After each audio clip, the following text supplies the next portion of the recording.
Hello everyone. I am Fat. No, that's not my name. But how does it matter? Because I have been called, described, referred, and remembered as fat person all my life. In fact, being fat was the first identity this world gave me. I remember some time back, someone came to me and said, "You are very beautiful for a big girl." Really? I didn't feel happy about it. In fact, it felt like a very back ended compliment to me.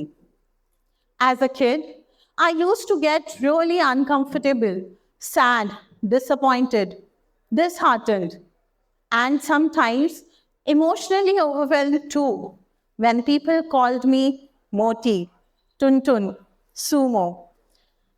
Silly, right? At one end, when calling someone Devi or Rekha would be a compliment, calling someone Tuntun would be all about body shaming. And guess what?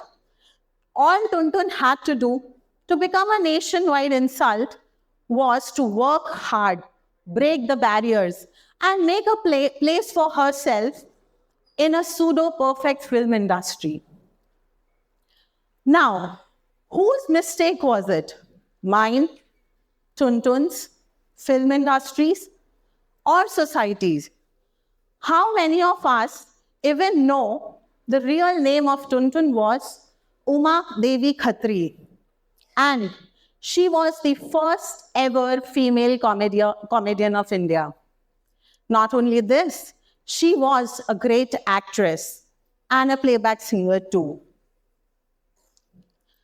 Now, from an era where the world ignored the great talent of a person like her to an era where my Instagram feed is full of plus size brands showcasing plus size models, I evolved.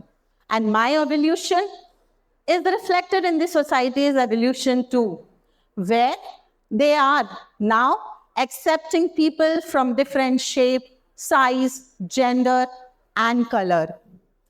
But is this acceptance real? I will surely answer that question in a while.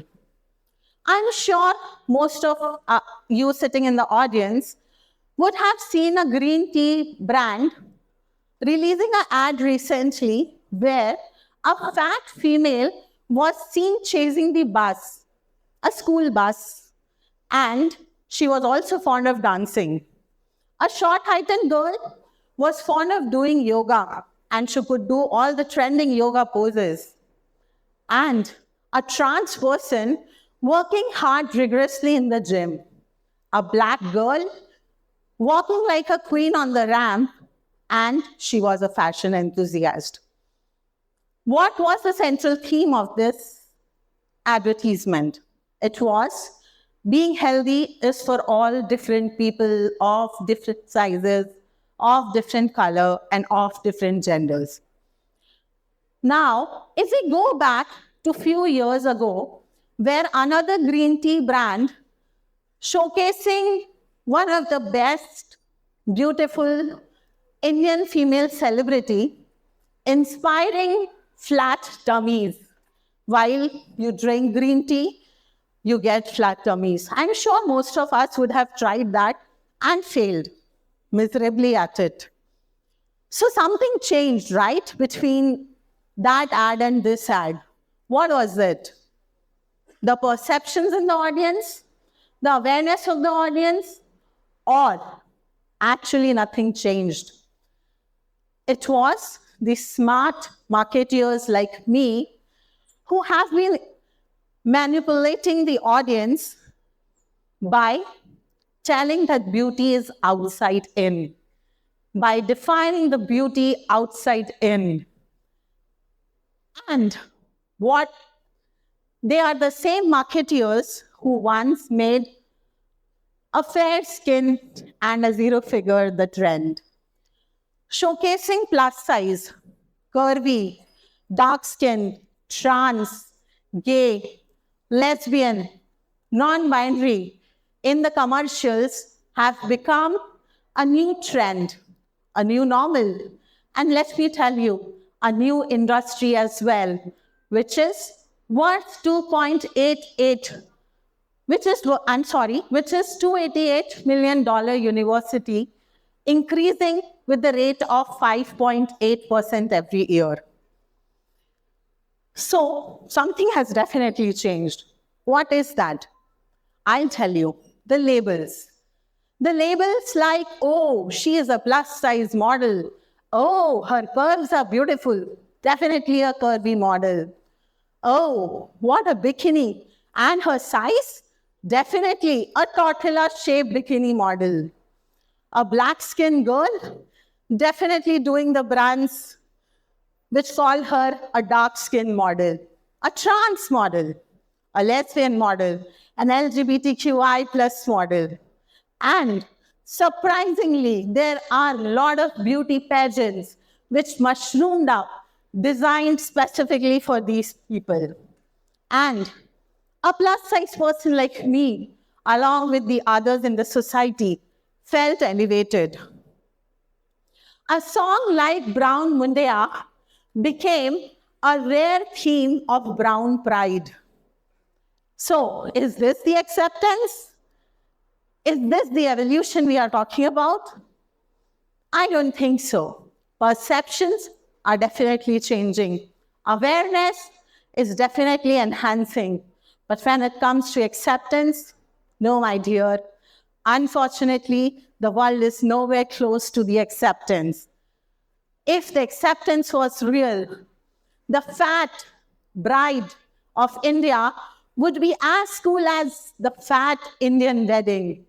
If the acceptance was real, these people I just labeled wouldn't be participating in the different beauty pageants described, designed, and organized for them. In fact, they would get a chance, an equal opportunity to participate and showcase their talent in the generic beauty pageants. So what is this evolution when I said, I feel evolved? When I say that, it's like I've stopped myself seeking an acceptance from the outside world. I've started looking inside me. I've started accepting myself. I've started settling down with who I am. I've started to learn to love myself today and respect myself to what I want to become tomorrow. It's not like that I'm always positive about my body. Oh, so about I am fat. No, I do also have down times. I feel bad when a dress that I want to wear doesn't fit me. I also feel bad when I have to make limited choices in the life because I'm an overweight person. But what changed in me was something that I started respecting my present and started respecting my future. Something that I started loving about myself was something that I started owning myself was that, okay, I am this today. No problem. I can become something else that I want to become tomorrow. Started setting up my priorities in life. Started telling myself that I am more than just a fat person. So the self-love I was talking about, that begins when you start owning yourself, you start loving yourself. And that's your first step, acceptance. That's your first step to evolution.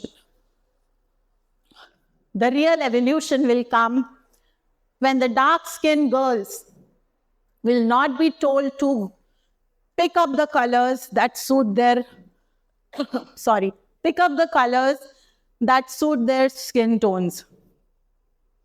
The real evolution will come when you will stop idealizing what is the perfect bikini size. The real evolution will come when a non-binary gender is not mistreated in the hospitals for the basic medical treatment and utilities. The real evolution will come when the public toilets are not divided in the binary divisions. We need to think beyond blue and pink.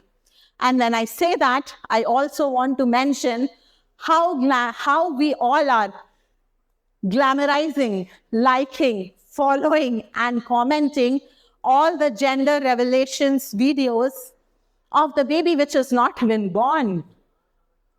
We want to put a label to something which has not even come in this world. And then we tell that, no, we accept everything in the world. No, that's the biggest lie we are telling to ourselves. So, we need to see beyond the zero. We need to see beyond the one. We need to see beauty beyond the binaries. We need to see the beauty beyond and beyond and beyond the sizes.